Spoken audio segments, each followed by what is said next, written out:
Welcome to 4QMS and Motivated and Strong. We're here in the MS kitchen. At least that's what I call it when my wife's at work. When she comes back, it's her kitchen. A couple things I want to share with you when I start my recipes. To begin with, I am not a chef. I just come in the kitchen. I want to eat gluten-free and dairy-free. That's the only way I do it. So I invent my own recipes. There's kind of an 80-20 rule in reverse. 80% of the time it comes out good, 20% of the time it's really bad and I wind up throwing it away. I just keep experimenting. When I find something I like, I tend to share it. Another thing to keep in mind, when I start cooking, it's at the end of the day. I've already had a long day of work, I've already had a workout, so by the time I come back, I'm fairly exhausted. I want to make an easy and quick recipe. So all of my recipes are fairly easy and they're generally quick to make. On the weekends, I may take a little bit longer. Last thing, I like to cook, but I do not like to clean. So everything I do, I use as few kitchen products as possible. Typically, I use a cutting board and a pan to cook everything in. So we're gonna get ready, and this is gonna be my recipe for gluten-free, dairy-free seared tuna.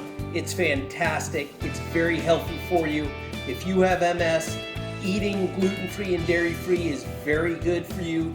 Eating things like tuna that has some natural oil, that's another good benefit. We'll get to the recipe in just a minute. I'm about to turn this $9 bag of tuna into a great dinner. I bought tuna fillets. They're frozen.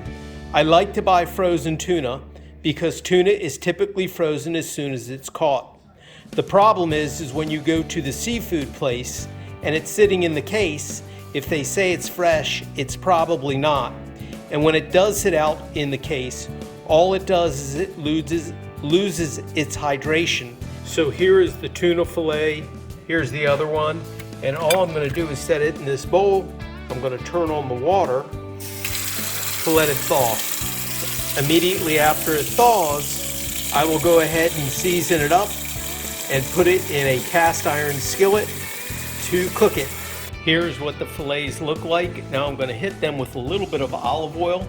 This is an olive oil sprayer that I got on Amazon. I use it every day, it's fantastic. After I hit them with olive oil, I'll put sesame seeds on them. Then I'll put a little bit of salt, and lastly I'll put pepper.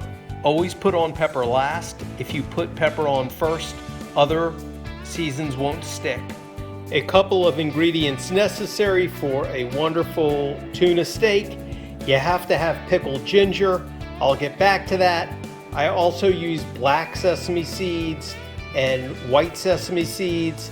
I also season things up with a little bit of Himalayan pink sea salt. The last thing you have to have wonderful wasabi. Now, most of the wasabi you have is merely green colored horseradish. I got this wasabi off of Amazon, and I believe this is real wasabi.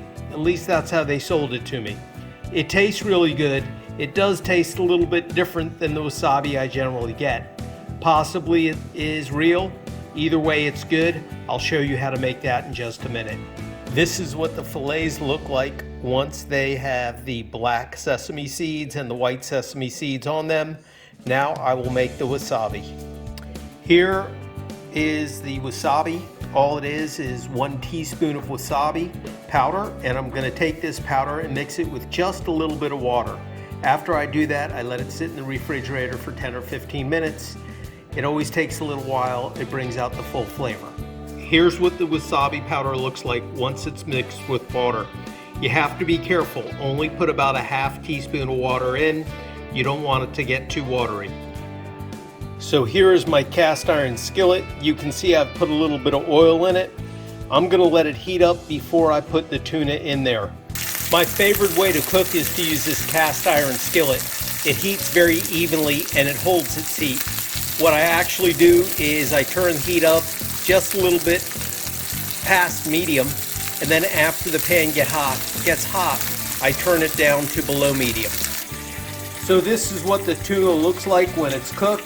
Again, this is about medium. You can see just a little bit of pink. but it's wonderful. Cooked perfectly. I'm cooking some for my wife, gonna cook it just a little bit more. She likes it medium well. All right, here you go. I have the tuna fillets, I have the rice, I have the wasabi, I have the pickled ginger, and I have the cocoa aminos. What a perfect plate. Again, this is gluten-free, dairy-free, seared ahi tuna, or a little bit more than seared, but this is delicious. I think the fillets may have been $9, so it's a great dinner for under $10. Very healthy and MS friendly. I'll be back next week with another video.